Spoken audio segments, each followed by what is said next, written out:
In this video, we're going to check out the routing section and also this split area here. Before we do that, I just want to show you this offset control here.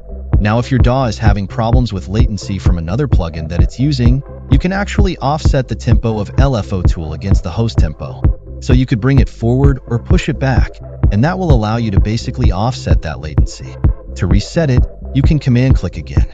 I wouldn't worry about that too much as most DAWs will not have a problem in that department, but if you do have it, that's how you can remedy it. Okay, so let's have a look at the routing section. This allows us to route any of our 12 LFO shapes to any of these 5 parameters: cutoff, resonance, volume, pan, and a filter variable effect here. So as I mentioned before, this is how we choose which one of our shapes is going to affect the parameter. Let's bring up the cutoff and just switch that on so we can hear it. Now you may notice here a little dot moving. This is basically an amount control, so it tells us how much we're affecting the parameter. So cutoff is obviously the filter cutoff. Resonance will create a peak around the cutoff point. You can see that here.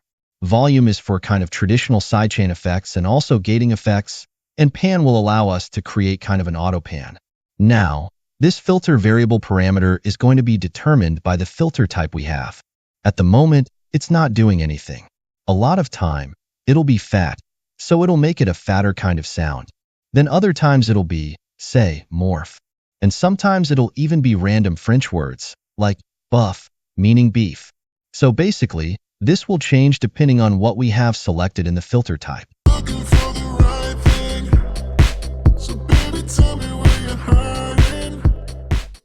Okay, so we have an overall depth control for all of these as well.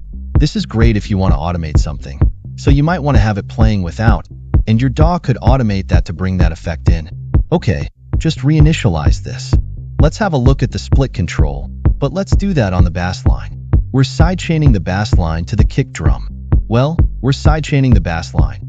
It's not sidechained to the kick drum as you would do in a compressor in the DAW, but essentially that's what it's doing because we're doing it to the kick drum 4/4 pattern.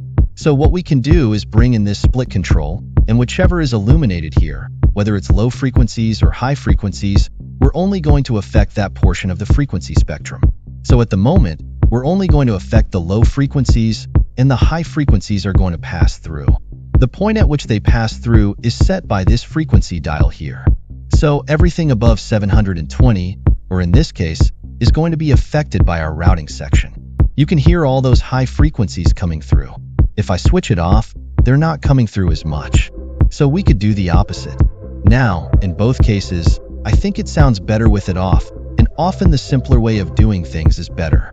But sometimes you may have a pad sound, for example, and you want to keep the low frequencies as they are, but you just want to sidechain the high frequencies or the other way around. That's how you would do it. Okay, so that's the router and the split section. Next up, we're going to have a look at the filter section. Thanks for watching.